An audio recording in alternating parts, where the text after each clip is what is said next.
That's certainly a rough one. Duquesne has made immense strides here in the last 7 months. Simply with Keith's hiring, I tip my hat to Duquesne for hiring him and making the commitment that they have to basketball. I've known him for a long time, and I respect him.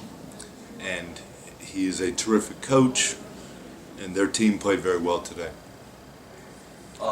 What do you have anything on Wilt and his status? Yeah, all I know is he has a calf injury, and so I'll find out more here in a little bit.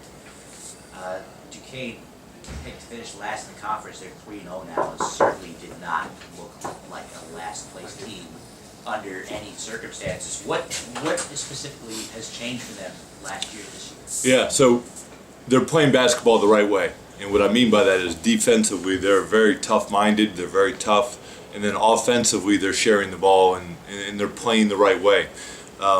They've really improved since about November 15th. So they had 3 non-conference losses in mid-November, and then since then, you can just see on the film how their defense has changed. It's really hard to get a basket. Joe obviously struggled a little bit today. What was the change for him from Richmond, where he had a career high, to today? Yeah, I don't know. So that would have to be a question for him. And, at this level, basketball is really built on consistency. And so he played so well against Richmond. Really proud of his effort there. But he really did struggle today, both with his value and making layups. Coach, obviously you guys have faced your share of talented backcourts, in this conference, but today Duquesne with Castro, Kennedy, and even Smith, they did a lot of damage, especially in pick and roll situations. How do you create a strategy to contain those guys, especially if they're excelling in pick and roll? Yeah, so that actually, we kind of had to pick our poison. And what we mean by that is they've got so many weapons and they do a good job of getting teams scrambling that we did give them some shots in screen roll situations. So they took advantage of that. I really don't think that was where the game was settled. Obviously, their guards are veterans. They're experienced. Lewis is only a sophomore, but he's played a lot of minutes. Castro, has been around for a long time. So in other words, they've got really experienced guards, very talented guards, and the fact that they were able to score the ball today has a lot to do with why they won, but it really was more about their defense. For a team like yours this season, which you guys have seen once again, your share of competitive games and dealing with different changes in the rotation and who starts. At this point of the season, is there just a sense of getting used to that and knowing what to expect perhaps, or do you just deal with it as it comes? Yeah, I think right now, because the injuries are a fluid situation, meaning they continue to occur, there's no getting used to anything, because we were able to sneak Trey Evans in there for a few minutes today, but then Will went down. We just have to adjust to whatever guys we have on the court. Every game's a different game, every possession's a different possession.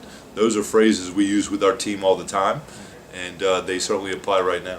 A couple players this season that have been pretty consistent has been Prokop and Paris on either side of the ball.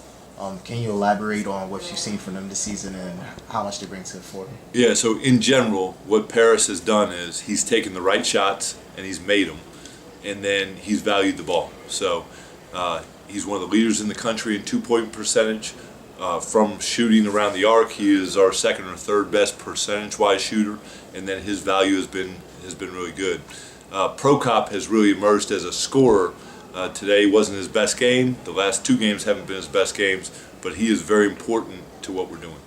During this time of year where there is conference play and obviously everybody focuses on that, is it necessarily hard or not to contain whatever feelings there is towards conference play, where even though there's a lot of games like it, you still have your non-conference game that comes up? Sometimes it's against a lesser opponent or higher, because it's easy during this time of year for teams to overlook those non-conference games because everybody want to focus on the in-conference stuff. Yeah, so you mentioned the word consistency earlier, and so that is what we're striving for. But you're right, Atlantic 10 wins are really valuable. It's not just conference wins, but wins at this level. And for example, for us to beat Richmond the other day, we took a lot of pride in that. That really was a great accomplishment, because Fordham hadn't beaten Richmond in over a decade. the challenge today was another conference opponent, and yeah, we would have taken a lot of pride in playing a better game. St. Bonaventure obviously is a tough task on the road over there. How do you regroup? Yeah, well, that's what today is about, meaning we got hit with some adversity today, whether it was an individual who didn't play very well and didn't respond to it, or our team responding to Will going down early in the game. So, that's a big part of athletics. That's a big part of being a college basketball player, is how do you respond to adversity. And so this will be a good challenge.